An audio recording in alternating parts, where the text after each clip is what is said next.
तो शुक्र जो है ना भोग देता है आपको। भोग ये नहीं कि आप सिर्फ पर स्त्री की तरफ ही देखें या पर पुरुष की तरफ ही देखें। भोग इस संसार में भगवान ने जो संसाधन बनाए हुए हैं मनुष्य को सुख देने के लिए, वह सारे बिना लक्ष्मी की कृपा के यानी कि शुक्र ग्रह की कृपा के आपके जीवन में आ ही नहीं सकते। सबसे बड़ी बात है, आज के समय में अदालतों में अगर सबसे ज़्यादा कोई केस चल रहे हैं ना, तो वो है तलाक के। तो जब किसी का शुक्र खराब होता है तो गृहस्थी शुरू होते ही समाप्त होने की तरफ बढ़ पड़ती है। आज के इस समय में ये तलाक इतने क्यों बढ़ गए हैं? क्योंकि लोगों में आपस में प्रेम खत्म हो गया। तो प्रेम ऐसे ही खत्म नहीं हुआ, प्रेम खत्म होने के कुछ कारण है। जितनी देर तक शुक्र ग्रह पर बृहस्पति की कृपा नहीं होगी, उस परिवार की गृहस्थी कभी चल ही नहीं सकती, टिक ही नहीं सकती। तो इस कारण लोगों की गृहस्थियां अच्छी नहीं चल रही। हालात ये हैं कि व्यक्ति अपनी क्षमता से अधिक पाने की इच्छा रख रहा है, जिसके कारण प्रॉब्लम आ रही है। तो ये कुछ एक आज के समय के अनुसार आपको संकेत बताए हैं जो शुक्र ग्रह से जुड़े हैं।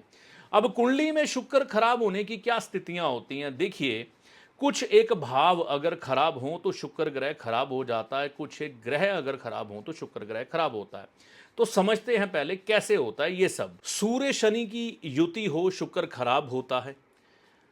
सूर्य के साथ शुक्र हो तो शुक्र खराब होता है। सूर्य बुध शुक्र की युति हो तो शुक्र खराब होता है। मंगल बुध के साथ शुक्र हो तो शुक्र खराब होता है। चंद्रमा के साथ शुक्र विराजमान हो तो शुक्र खराब होता है। बृहस्पति की हालत खराब हो कुंडली में, तब बृहस्पति की शरण में शुक्र चला जाए तो शुक्र खराब होता है। राहु के साथ शुक्र हो तो शुक्र खराब होता है। और इसके साथ राहु की दृष्टि, मंगल बुध की दृष्टि अगर शुक्र पर आ रही हो तो भी शुक्र खराब हो जाता है। भाव नंबर 2, 7, 6, 12, 9 और 4 ये जब खराब होते हैं तो शुक्र खराब हो जाता है।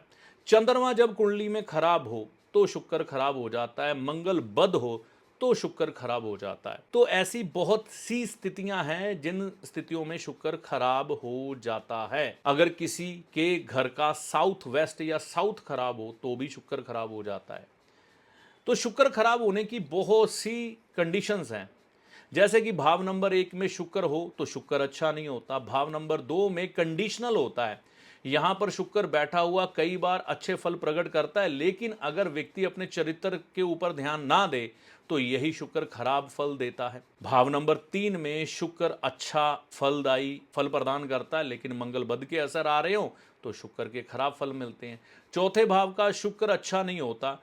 कुछ स्थितियों में अगर खराब योग बन रहे हो, देखो पता क्या है, हर एक कुंडली का हम फलादेश नहीं कर सकते, लेकिन भाव अनुसार संकेत कर सकते हैं। चौथे भाव का शुक्र कई बार लग्जरी तो प्रदान करता है, लेकिन खराब फल जरूर प्रकट करता है शादी के संबंध में। पांचवें भाव का शुक्र कहता है कि माता पिता के विरुद्ध होकर शादी करता है, यहां पर शुक्र खराब फल देता है। छठे भाव का शुक्र होता ही नीच का है। सप्तम भाव का शुक्र अच्छा है, लेकिन यहां पर बात चरित्र को लेकर आ जाती है। आठवें भाव का शुक्र अच्छा नहीं है, खराब फल प्रकट करता है।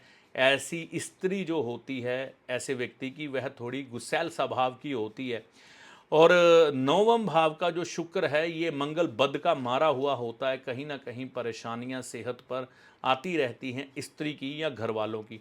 दशम भाव का शुक्र फिर भी अच्छा होता है। 11 भाव का शुक्र कामनाओं की पूर्ति करते करते व्यक्ति अपने शरीर का नुकसान कर लेता है। 12वें भाव का शुक्र अच्छा होता है, लेकिन जवानी में सब कुछ भुला के जवानी की मदमस्ती में चूर होता है, और जब बुढ़ापा आता है तो फिर ज्ञान बांटता है।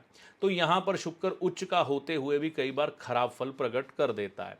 तो ये शुक्र ग्रह की कुछ एक कंडीशन है। अब शुक्र ग्रह देखो कहीं पर कैसे भी खराब स्थिति में आ सकता है। आप अपनी कुंडली का अध्ययन खुद भी कर सकते हैं, किसी विद्वान से भी करवा सकते हैं। ज्योतिषी आपका सलाहकार है जो आपको भले और बुरे समय का ज्ञान देता है, ना कि कोई चमत्कारी बाबा जो छड़ी घुमाकर आपको माला माल कर देगा, धनवान बना देगा, या कोई जादूगर जो छलावे में डालकर भ्रम की स्थिति पैदा कर कर आपके भाग्य को बदल देगा। तो ज्योतिषी को हमेशा सलाहकार के रूप में देखें, ना कि चमत्कारी बाबा या जादूगर के रूप में। ऐसा नहीं होता।